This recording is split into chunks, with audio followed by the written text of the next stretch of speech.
malapit na bang maganap ang nakasulat sa Book of Apocalypse? May mga naganap na, kapatid. Tandaan mo, ang umpisa ng kaganapan, mag-uumpisa sa panahon ni Juan. May mga naganap na dyan. Lumitaw na nga yung 4 na kabayo no? Yung isang kabayo nga, maghahasik ng mga salot. May salot na nga tayo ngayon Marami nang nag-umpisang mga salot. Noong pang early 1900, nagkasalot na, nagka-pandemic na O noong 13th century, nagka-pandemic din noon. Yun, no? May mga nagaganap na dyan, unti-unti magaganap lahat yan. Pagka bago umihip yung ikapitong anghel, ganap na ang lahat ng hiwaga ng Diyos na nasusulat sa lahat ng mga propeta sa matandang tipan. Kapatid na Michael, magandang gabi po sa inyo. Ano po ang inyong katanungan? Sige po. Magandang gabi po, Brad Daniel at Brad Eli. Maraming salamat po. Kagabi ko lang po din nalaman na si Juan Bautista, hindi po pala si Juan Bautista ang nakasaksi nung Apokalipsis, at kundi po si Juan Apokaliptiko. Sa tagal po kasi ng pagbabasa ko nung akala po namin talaga si Juan Bautista yon.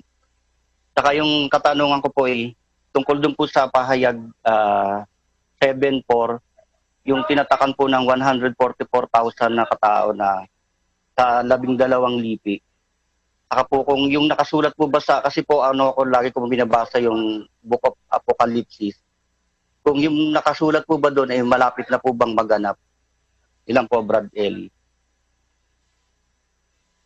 Marami nang nagaganap doon, kapatid.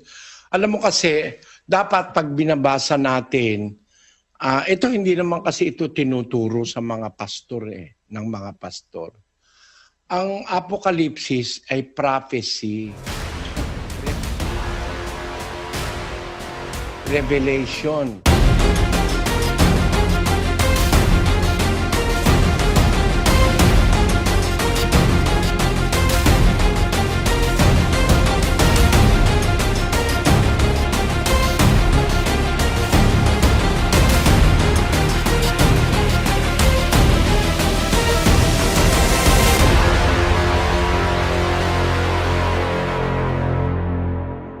Ang nakalagay sa Grego ay apokalipsis o apokalupsis. Ang kahulugan nun, uncovering o paghahayag. Yun. Disclosure. Yan ang kahulugan ng apokalipsis. Apokalupsis. Pero sa tamang pronunciation sa Grego, ang ginamit kasi yung you, no? Katumbas yun ng I sa atin Kaya apokalipsis. Pero kung babasahin mo, ang naglagay na paraan ng pagbasa, nakalagay apokalupsis. Pero apokalipsis, ginagamit yung salitang ipsilon o yung letrang ipsilon. Apokalu. Yung lambda at saka yu, ipsilon nga yun. Ewan ko kung nakalimutan ko. Pero ang kahulugan niyang apokalupsis o apokalipsis, yan ay disclosure, paghahayag, pag-aalis ng takip. Yun ang kahulugan niyang apokalipsis. Ngayon, ang dapat naintindihan mo, ang umpisa ng apokalipsis ay pagkatapos ni Juan. Ipinasulat kay Juan ang libro ng Apokalipsis. Ang kanyang isusulat na sinabi ng Diyos ay yung mga bagay na nararapat mangyari madali sa darating. 1:1 at 11 ng Apokalipsis, kapatid na Daniel. Ang apokalipsis ni Jesucristo na ibinigay ng Diyos sa Kanya upang ipahayag sa Kanyang mga alipin sa makatwid ay ang mga bagay na nararapat mangyaring madali at Kanyang ipinadala at ipinaalam sa pamamagitan ng Kanyang anghel sa Kanyang alipin na si Juan. Ang Apokalipsis, ang laman niya, mga bagay na dapat mangyari. Ibig sabihin, future events ito na ibinigay kay Juan. Kaya hindi ka babalik dito, no? Mag-uumpisa ang mga bagay na itong maganap pagka naisulat na ni Juan. Tandaan mo kapatid, ano? Mga bagay na marapat mangyari madali. From John papunta sa future. Yun ang daladala ng libro ng Apokalipsis. Basahin natin ang 1:19. Isulat mo nga ang mga bagay na nakita mo at ang mga bagay ngayon at ang mga bagay na mangyayari sa darating. Ayon, ang nakikita ni Juan, yung mga ipapakita sa kanya, tapos mga bagay ngayon at sa darating. So, ang commencement o how do you say that in Tagalog? Ang umpisa ng katuparan ng Apokalipsis ay mag-uumpisa doon sa panahon ni Juan. Doon mag-uumpisa yan. Kaya pagdating mo sa Kapitulo 11, may sinasabing dalawang saksi. Aba, pakahuluganan ba naman ang mga itong mga pastor na pakahulugan yung dalawa raw saksi ron si Moises at si Elias. Paano napunta ron si Elias at si Moises? Samantalang matagal nang patay si Moises at matagal na rin patay na si Elias nang isulat yung aklat ng Apokalipsis na ang magiging katuparan mula ngayon, sabi ng Diyos kay Juan, hanggang sa hinaharap. Kaya mali agad yung interpretasyon na yun daw tawag dito, yun daw dalawang saksi si Elias at saka si Moises. Mali rin ang interpretasyon sa 12:1 ng Apokalipsis na yung mga anak na babae si Maria at ang ipapanganak ay si Kristo. Mali agad yun. Bakit? Abay, nang isulat ang Apokalipsis, patay na si Maria.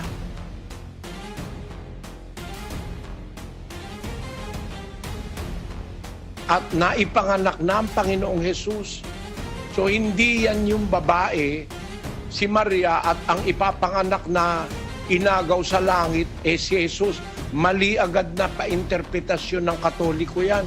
Kung guided kayo ng sense of time and sense of order, hindi nyo ipapakahulugan na si Kristo at si Maria yung nasa 12:1 ng Apokalipsis. Kasi mag-uumpisa ang Apokalipsis sa panahon ni Juan onwards, no? Hindi backwards. Nung isulat ang Apokalipsis 96 AD, patay na si Maria noon. At ang Kristo noon pumanik na sa langit. Kasi nung siya ay patayin sa krus, more or less 33 years old siya. Tapos pumanik siya sa langit.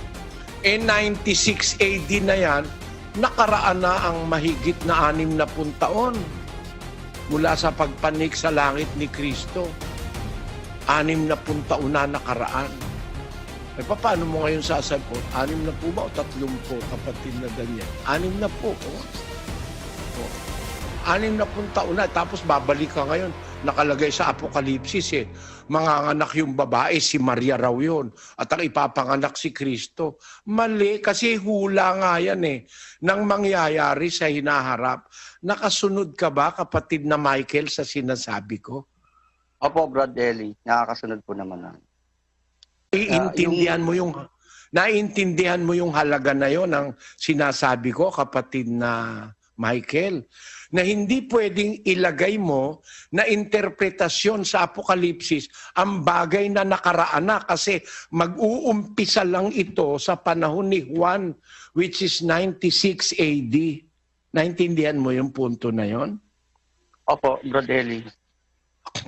Ngayon, kung naintindihan mo yon, isa sa nakita ni Juan, tatatakan ang 144,000 na mga anak ng bawat angkan ni Israel. Tatatakan yan. Narinig ko, sabi dun sa talatang binigay mo, ang bilang ng mga natatakan, 144,000 na natatakan sa bawat angkan ng mga anak ni Israel. Tamo? De yung pagtatatak na yan, kapatid, nakita ni Juan ang resulta. 144,000 ang natatakan. Ang tanong ng kapatid na Michael, malapit na ba raw maganap yung nakasulat sa Book of Apocalypse? Ay mula nung panahon ni Juan, nagaganap na ang nakasulat. That was 2,000 years ago. At magaganap ang aklat ng Apocalypse, ang buong kaganapan niyan, para maintindihan mo agad, kapatid na Michael, sa G7 ng Apocalypse, merong ganitong pahayag. Kundi sa mga araw ng tinig ng ikapitong anghel, pagka malapit ng siya'y humihip, kung magkagayoy ganap na ang hiwaga ng Diyos, ayon sa mabubuting balita na kanyang isinaysay sa kanyang mga alipin na mga propeta. Ayon. Pagka pala malapit ng humihip yung ikapitong anghel, sabi ng Revelation, kung magkagayoy ganap na ang hiwaga ng Diyos. Ba? May mga hiwaga pala ang Diyos na magaganap, na pagka malapit ng humihip ng trumpeta, yung ikapitong anghel, ganap na yon. Pag malapit ng umihip yung ikapitong anghel. Kasi yung ikapitong anghel, ang hihihip ng huling-huling trumpet. At pagka humihip siya, magaganap na lahat ng hiwaga. At isa sa hiwaga na magaganap, pag ihihip na yung ikapitong trumpetang ikapitong anghel, basahin natin ang 15:50 patuloy ng unang Korinto. Sinasabi ko nga ito, mga kapatid, na ang laman at ang dugo ay hindi makapagmamana ng kaharian ng Diyos, ni ang kasiraan ay magmamana ng walang kasiraan. Narito, sinasaysay ko sa inyo ang isang hiwaga. Hindi tayo Hiwaga. May hiwagang sinasabi si Pablo sa mga taga-Korinto. Sinasaysay ko sa inyo ang isang hiwaga. Ang nabasa natin sa G7, pagka hihihip na yung ikapitong anghel, ganap na ang lahat ng hiwaga ng Diyos. Meron tayong nakita ritong isang hiwaga. Siguro, kung mag-iisip ka, ito isa sa mga hiwaga na magaganap pagka umihip na yung ikapitong anghel. Ulitin natin ngayon, kapatid na Daniel, yung unang Korinto. Narito, sinasaysay ko sa inyo ang isang hiwaga. Hindi tayong lahat ay mga tutulog, ngunit tayong lahat ay babaguhin.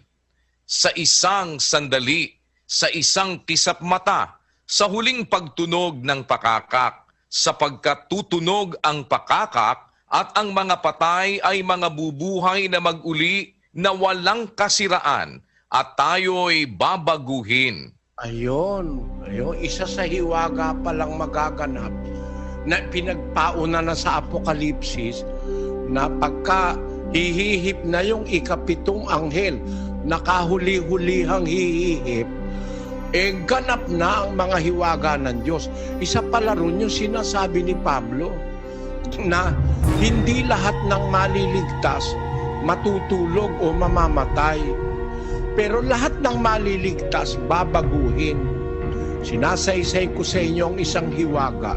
Hindi tayong lahat matutulog, hindi tayong lahat mamamatay. Sabi niya sa mga maliligtas, ngunit tayong lahat babaguhin. Kailan daw yung pagbabago? sa isang sandali, sa isang kisap mata, sa huling pagtunog ng pakakak. May ideya tayo ngayon, isa sa mga hula sa Apokalipsis, yung pagtunog ng huling pakakak. Kasama yon. At pagka malapit ng humihip yung ikapitong anghel, sabi ng Biblia, kung magkagayoy ganap na ang hiwaga ng Diyos. Narinig mo na ba ito sa Baptist, kapatid na Rodel? Kapatid na Josel, narinig mo na ba itong aral na to sa Katoliko? Eli, never po. 10 taon po ako nagsakristan, hindi nga po natatouch yung mga ganyan. Wala po yan sa Katoliko, Brad Eli. Pero ngayon may naintindihan ka, Brad Josel? Opo naman, napakalalim po nito. Pati nga po itong pag-ihip ng huling pagtunog ng pakakak. Meron po palang napakahalagang bagay dyan. Yun na po pala yun sa pagbabago na mangyayari. At napakaganda po na sinasabi niyo tungkol sa Apokalipsis, Brad Eli. Kasi dyan po, ligaw ang marami talaga. Pinakita niyo po ang commencement ng ang pagtupad nito hanggang sa kabuuan ng pagkaganap nito. Hanggang sa huling pakakak na po ito Hanggang sa dulo na, pagtunog ng pakakak noong ikapitong anghel. Pero nagsimula pa po pala ang mga katuparan ng nilalaman ng Apokalipsis sa panahon ni Juan, which is 96 AD, nung magsusulat po siya. Pero hindi tayo pwedeng maglagay ng katuparan. Sinasabi ng iba, napakahulugan, kagaya si Moises daw, at si Moises at si Elias. Tama ba? Elias, yung katuparan doon sa dalawang saksi, hindi po pwedeng pabalik Dapat mula sa panahon ni Moises o panahon ni Juan sa kanyang Apokalipsis hanggang sa katapusan na po ng lahat, hanggang sa huling pagtunog na nga po ng pakakak, yun po ang mga nilalaman ng Apokalipsis, Brad Eli. Kaya ang ganda po nung maintindihan ganito pong aklat ito. Sensitive ito sa mga ganitong mga bagay, lalo na. Kasi pagka hindi, talaga pong ligaw, Brad Eli. Ikaw, Brad Rodel, narinig mo ba yung ganyang guide ng paliwanag sa Apokalipsis? Hindi po, kapatid na Eli, lalo na po sa pinanggalingan kong Baptist. Hindi nga po namin pinag-uusapan ng Apokalipsis Pero napakaganda po nitong binuksan na ito, kapatid na Eli, na yung magaganap sa Apokalipsis, mag-uumpisang maganap yon pagkatapos pong ipakita kay Juan yun at maisulat. Tapos papunta sa hinaharap na ang dulo nga po yung pagtunog ng ikapitong pakakak, kapatid na Eli. Coinciding na ang isang pangyayari naman doon yung pong pagkabuhay na maguli ng mga patay, tapos pagbabago sa mga binuhay na maguli, kapatid na Eli. Yung pala po yun. Umpisa sa panahon ni Juan hanggang diyan sa pagtunog ng ikapitong, ng huling tunog ng pakakak, kapatid na Eli. Kaya mali pong ipakahulugan mo ngayon. Sabi, natawa nga po ko kanina, ipapakahulugan mong si Maria at saka si Kristo yung nasa Apokalipsis. Napakamali nun dahil tapos nang mangyari yun itong sinasabi kay Juan po, mga future events po ito, kapatid na Eli. Kaya dyan po, napakalaking organisasyon ng Katoliko at ng lahat ng naniwalang ganyan. Mali po, kapatid na Eli. Hindi naiintindihan ng Doon pa lang sa Apokalipsis. Doon pa lang sa guide, malalaman mo nang mali ang pakahulugan nila Ngayon, ang tanong ng kapatid na Michael, yung 144,000. Alam mo ba kung kailan naganap yun, kapatid? Yung 144,000. Babasahin ko sa iyo ang 14:1 ng Apokalipsis, kapatid na Daniel. At tumingin ako at narito ang kordero ay nakatayo sa bundok ng Sion. At ang kasama niya ay 144,000 may pangalan niya at pangalan ng kanyang ama na nasusulat sa kani-kanyang noo. Yan palang 144,000. Yan pala, nakasama ng kordero yan No? At ang kanilang tatak, meron silang tatak ng pangalan ng ama at saka ng anak nakasulat sa kani-kanilang noo. Ba, ibig sabihin nito, itong mga natatakang ito na 144,000, ito pala, ang paniniwala nito, mag-ama. Ang kanilang nasa katatak sa noo, pangalan ng ama, pangalan ng anak. Hindi oneness ito. Nakakaintindi ka, kapatid na Rodel. Hindi oneness ito, no? Opo, kapatid na Eli, kasi nakatatak sa kanya pangalan ng ama at pangalan ng anak. Kasi sa oneness po, iisa lang ang pangalan po nung tatlo Jesus lahat E di dapat isang pangalan lang Kaya kawawa naman itong mga napaniwala ng oneness na si Kristo raw ang Ama, si Kristo pa rin ang Anak, si Kristo pa rin ang Espiritu Santo. Isang paniniwalang ligaw na ligaw sa Biblia. Kasi yung 144,000, natatakan ng pangalan ng Ama at saka ng pangalan ng Anak. E di dalawang persona yun ang nakatatak sa kanilang noo o sa simboliko ng noo ay kaisipan. No? Ngayon, iwan muna natin yan. Binibigyan ko lang ng patikim yung ating mga tagapakinig. Itong 144,000, ito ang hirap pagka-apokalipsis Kailangan mong gumastos ng oras Baka naman sabihin ni kapatid na Michael, tinanggihan ko na nga si kapatid na yung una, si kapatid na Jay. Ito, nasubo naman ako rito sa kapatid na Michael. Basahin natin kung ano pa ang impormasyon dito sa 144,000. Sa versikulo 2, kapatid na Daniel. At narinig ko ang isang tinig na mula sa langit na gaya ng lagaslas ng maraming tubig at gaya ng ugong ng malakas na kulog. At ang tinig na aking narinig ay gaya ng sa mga manunugtog ng alpa na tumutugtog ng kanilang mga alpa. At sila'y nangagaawitan na wari isang bagong awit sa harapan ng luklukan at sa harap ng 4 na nilalang na buhay at ng matatanda. At sino man ay hindi maaaring matuto ng awit, kundi ang 144,000 lamang. Sa makatwid ay siyang mga binili mula sa lupa. Ayon. Ito palang 144,000. Ito pala, Brad Daniel, ito pala, may awit sila na sila lang ang pwedeng umawit.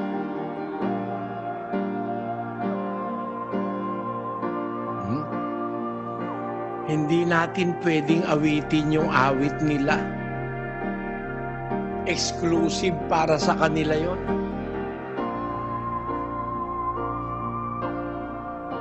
Dapat i-consider yan. Tapos, sa versikulo 4,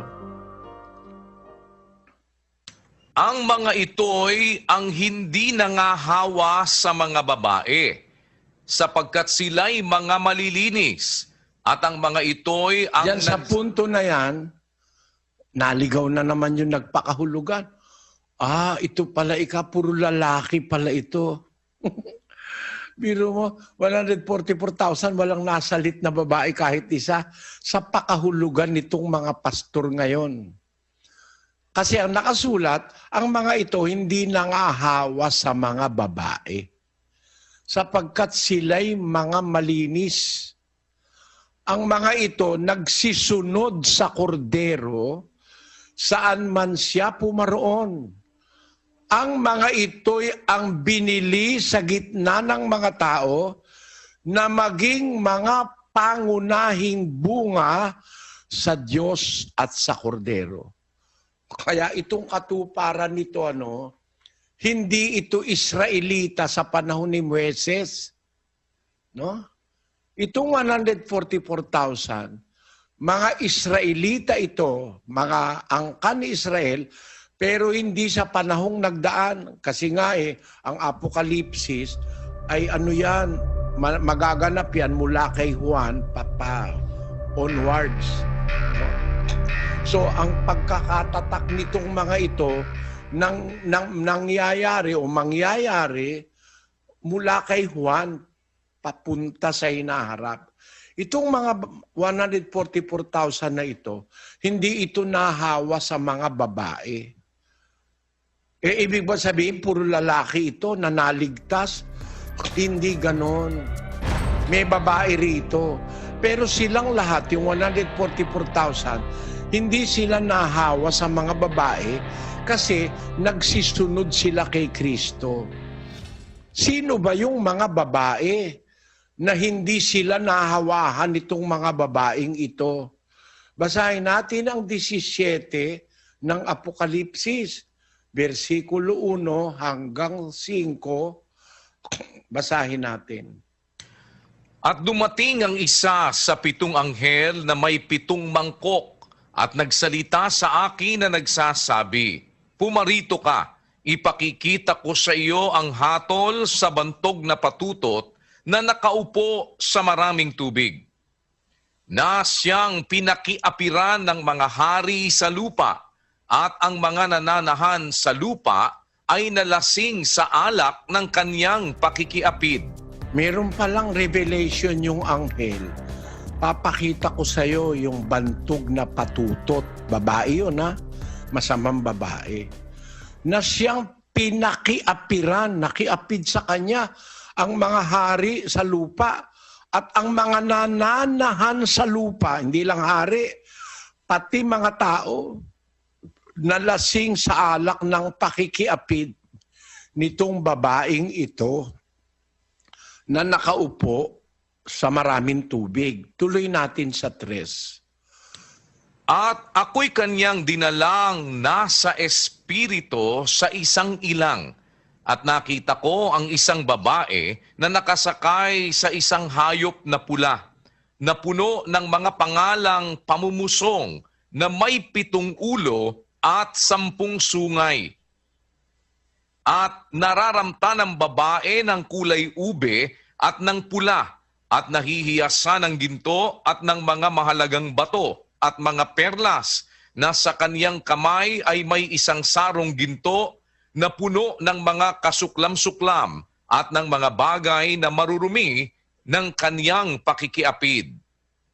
At sa kaniyang noo ay nakasulat ang isang pangalan, Hiwaga, Dakilang Babilonia, ina ng mga patutot at ng mga kasuklam-suklam sa lupa. Aba, ito palang babaeng ito na ang tawag ay patutot. Abay, meron para rin itong mga kasama pang ibang babae. Bakit? Siya yung ina ng mga patutot at mga kasuklam-suklam sa lupa. Hindi pala nag-iisa ito sa nakitang pangitain ni Juan. Isang babaeng patutot, nanganak ng maraming patutot, na diyan sa kanila nakikiapid ang mga hari at ang mga nananahan sa lupa. Yung mga babaeng patutot na yan. Nag-umpisa sa isa, dumami, mga babaeng patutot. Itong babaeng ito, kapatid, sa interpretasyon ng Apokalipsis, hindi ito literal na babae. Basahin natin ang 17:15 muna bago 18.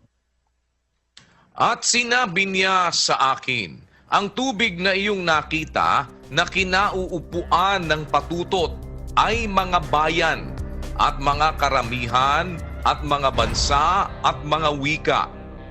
Yung palang tubig, kung saan nakaupo yung patutot na yun, ano pala yan, kapatid na Michael? Mga bansa, wika, bayan, mga karamihan. Ibig sabihin, itong babaeng patutot na ito, pati yung kanyang mga anak, naghahari sa mga bansa, nakaupo na sila. Ibig sabihin, seated na ang authority nila, established na sa mga bansa, sa mga bayan, sa karamihan, sa mga wika. Aling babae ito na patutot, na nanganak pa ng ibang patutot pa? 18. At ang babae na iyong nakita ay ang dakilang bayan na naghahari sa mga hari sa lupa. The city, or the woman which thou sawest, is the great city which reigneth over the kings of the earth. Aba, ito pala, relihiyon. Itong babaeng ito. Ang relihiyon sa Biblia, simboliko ng isang syudad. Isang syudad na matao. Kasi miski naman sa ating panahon ngayon, hindi naman pwedeng tawaging syudad ang 60,000 lang ang tao, no? Merong mga requirements to be declared a city, no? Pero ito, this is a great city which reigneth over the kings of the earth. At nakikiapid sa kanya ang mga hari sa lupa.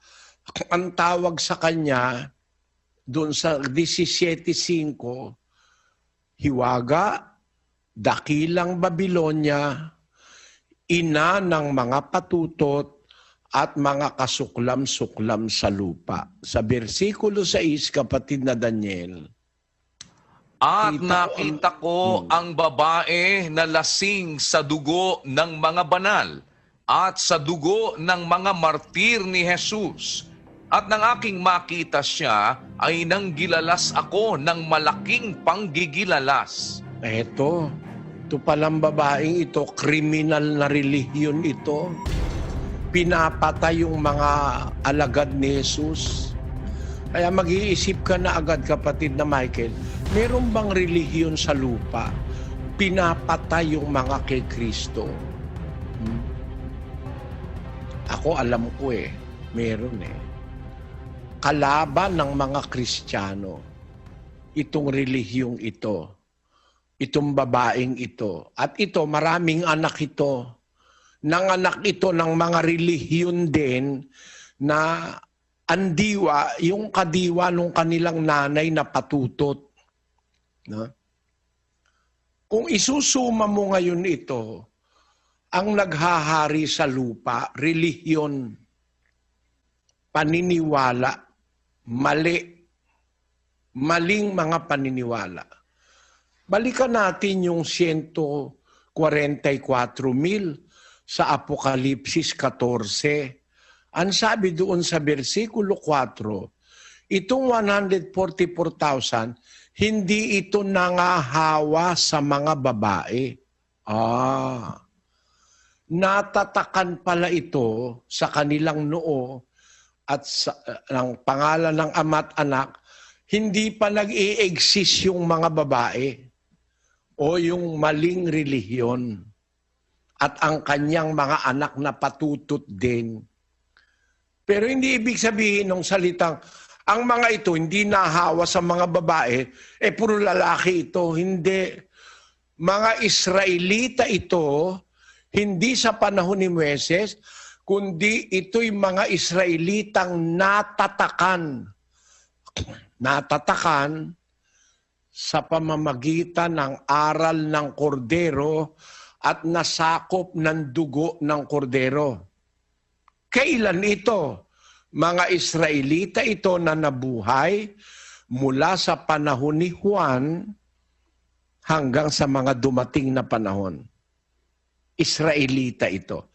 Na ito, ang sabi, mga pangunahing bunga sa Diyos at sa kordero. Bunga ito ng Diyos at ng kordero. Sa pangangaral ng kordero na si Kristo, naging bunga itong 144,000 na natatakan na sila bago naglitawan yung mga babae o mga maling relihiyon sa lupa na pinakiapiran ng buong sanlibutan at ng mga hari. Yan yung 144,000, kapatid. Kung nagkaroon ka ng ideya, kapatid na Michael, salamat kung meron kang naintindihan ngayon sa sinasabi ko. Kasi kung itutuloy ko ito, ubos na lahat ng oras para makuha mo lahat ng detalye. Pero ang gusto kong malaman, kapatid na Michael, naintindihan mo ang basis ng aking ipinapaliwanag sa'yo. Saka natin itutuloy, kapatid na Michael. Naintindihan mo po? Sobra po. Ngayon ko lang din po na ang Apokalipsis kasi basa lang ako ng basa tapos hindi ko naman po nauunawaan kung ano po talaga yung mga... Ngayon po sobrang unawaan ko ang lahat kahit hindi po na lahat pa. At least marami po akong napulot na ngayon na aral tungkol doon po sa lagi kong binabasang aklat. Salamat sa Diyos, kapatid. Purihin ng Diyos. Yung nasabi mo na meron kang naunawaan marami ngayon, biro mo, wala pang medya ora yun, kapatid na Diosel. Para ang isang lifetime na magugol mo sa pagbabasa, hindi mo naman naintindihan yung binabasa mo, abay napakalaking relief nung medya ora, may natutuhan kang guide in the understanding of the book of Revelation. Di ba napakahalaga nun, kapatid na Daniel?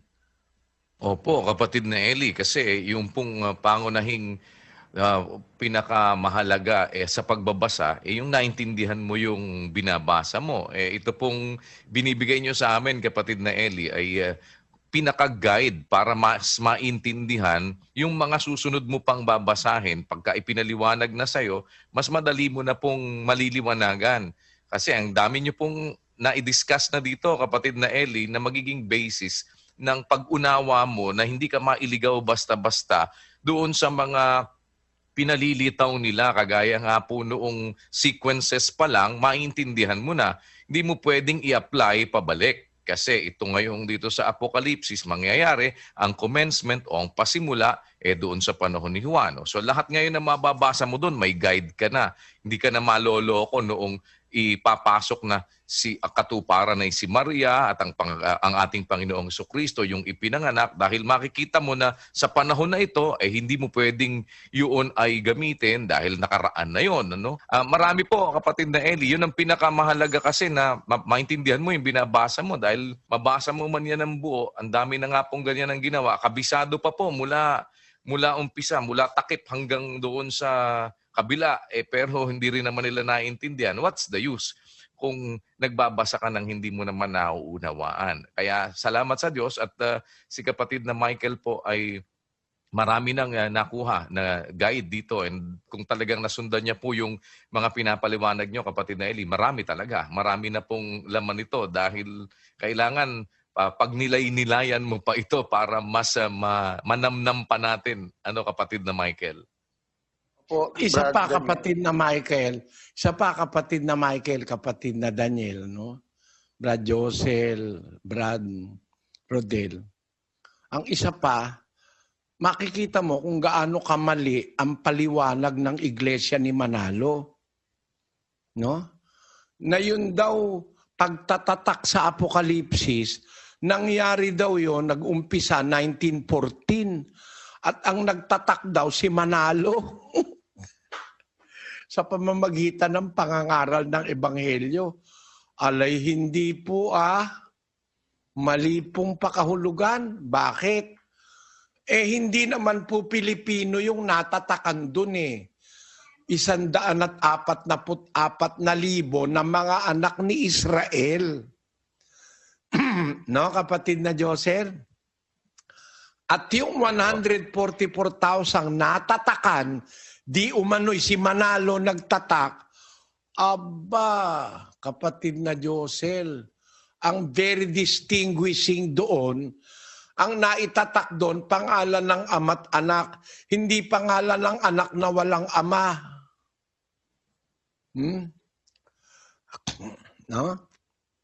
At ang isa pang bagay doon na dapat mong maintindihan, kapatid na Michael, ang nagtatak diyan ay ang Diyos. Ang Diyos ang nagtatatak, hindi si Manalo at kahit na sino pa. Basahin natin sa Apokalipsis, sa Korinto. Hindi si Manalo nagtatatak Masamang interpretasyon yan eh. Sa 1:21 ng ikalawang Korinto hanggang 22.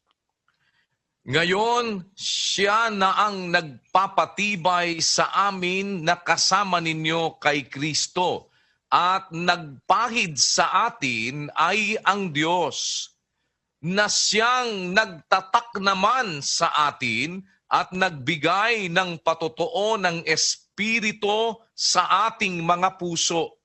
Sino daw nagtatatak, kapatid na Daniel? Ang Diyos po, kapatid na Eli. Ang Diyos ang nagtatatak eh. Paano nangyari si Manalo nagtatak? Ano itinatak mo? Maling interpretasyon.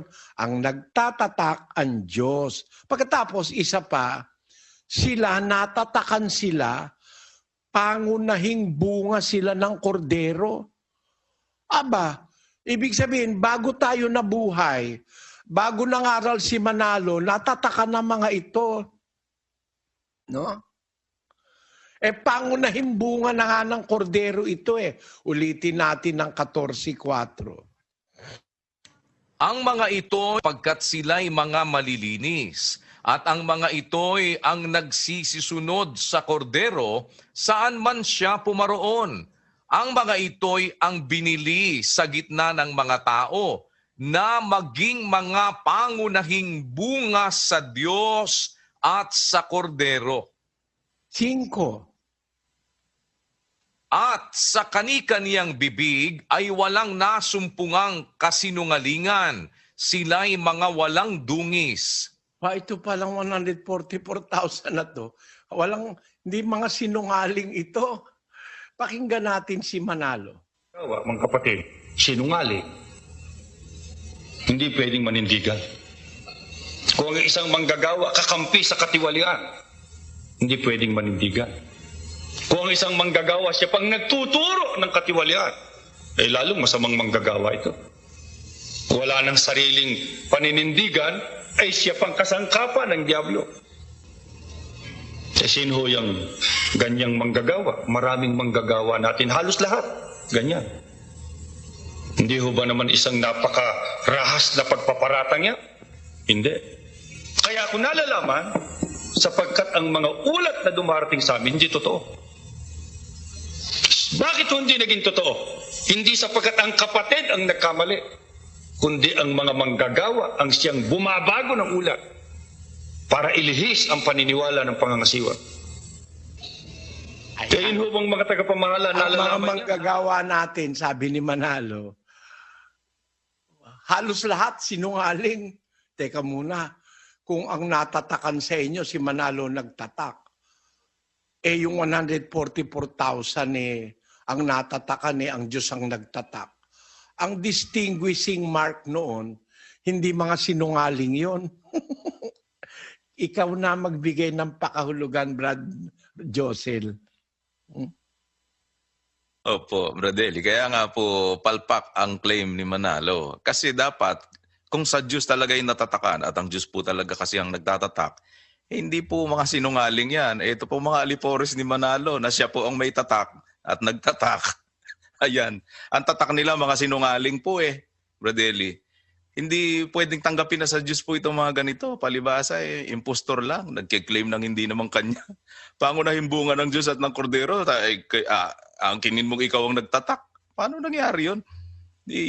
Yung 144,000 ang tinatakan ng anghel sa sikat ng araw, nakalagay, magtatatak kami sa noo ng mga taong sabi dun sa 7:1 hanggang 4 Kaso ang binabasa nila 7:1 lang hanggang 3. Hindi nila tinutuloy sa 4.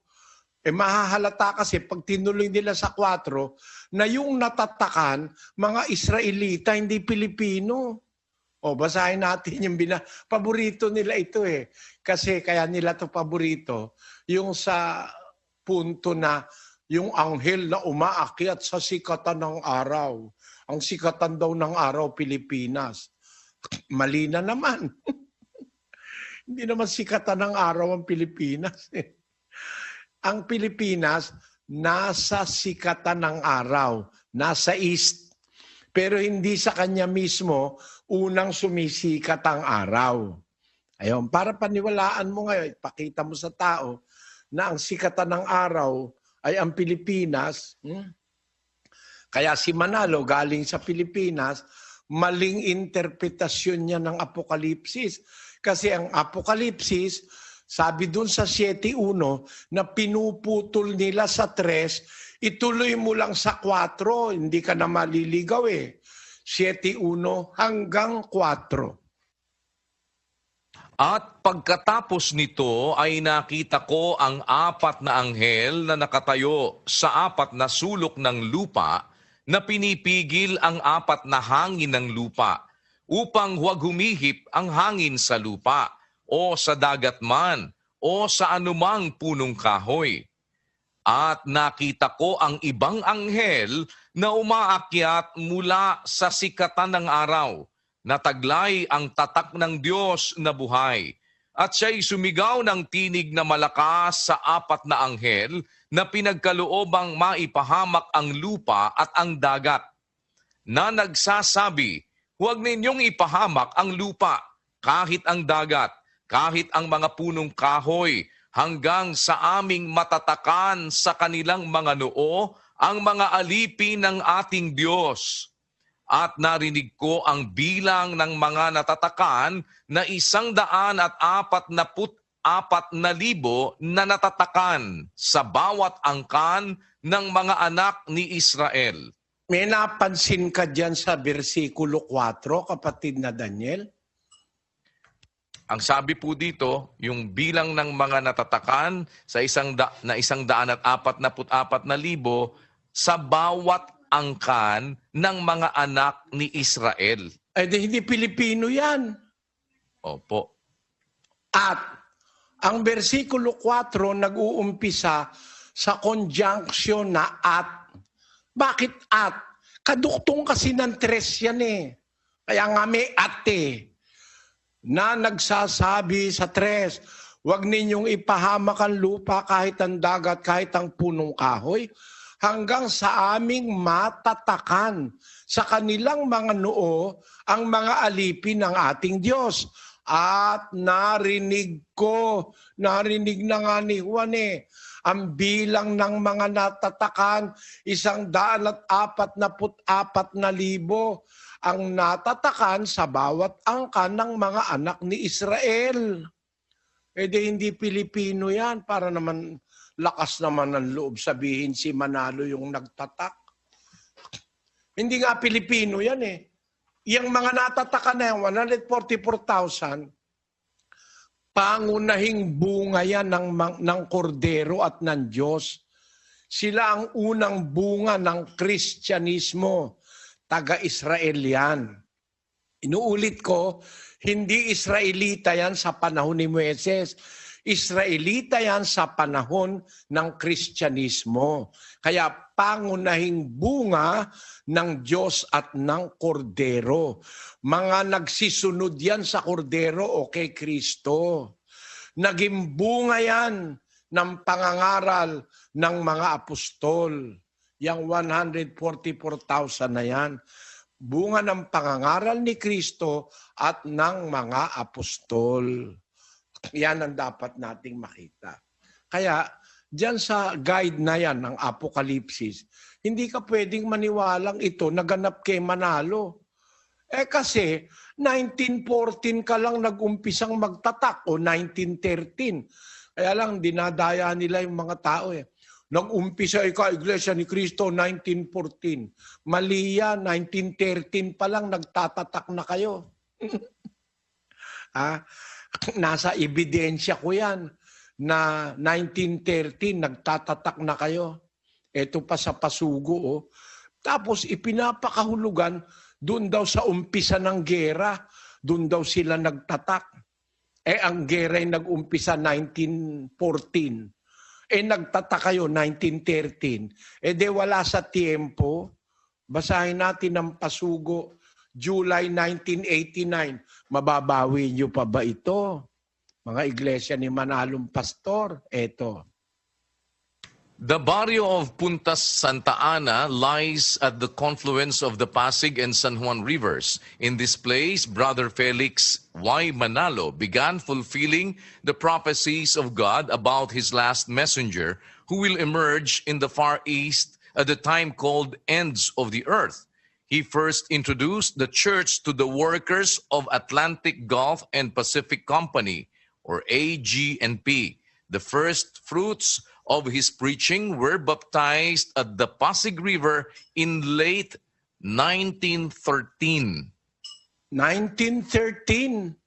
Nagbautismo na kayo. E di hindi pala nag-umpisang magtatak si Manalo ng 1914. Eh sabi nyo, ayon ika sa istorya, nag-umpisa ang Iglesia ni Cristo, kaalinsabay ika ng Gera Mundial 1918. Tignan nga natin, kailan ba officially nag-umpisa ang Gera Mundial noong 1914? July 1914, no? Yan ang umpisa ng Gera Mundial. Aba, halos ano pa, halos isang taon pa nag-umpisa ng magtatak yung inyong sugo. Eh di hindi talaga tama sa talagang pangyayaring aktwal, no? At maraming punto na mali Alam mo kung bakit, kapatid na Josel? Bakit po, Brother Eli? Kasi hindi naman magkakagera hanggang matatakan muna sila, naggera na. Tapos na ang gera, tatak pa rin ang tatak itong mga ministro. Ang nakasulat huwag ipahamak ang lupa, ang dagat, ang punong kahoy, hanggang aming matatakan. Yung salitang hanggang aming matatakan, pag natapos na kami magtatak, saka na magegera. Nung mag-umpisa kayo, 1913, wala pang isang ano lang yon, isang dakot lang yung pinag-umpisa nyo. Abay, 1914 naggera na. Abay, kung naggera 1914, dapat tumigil na kayo ng pagtatatak.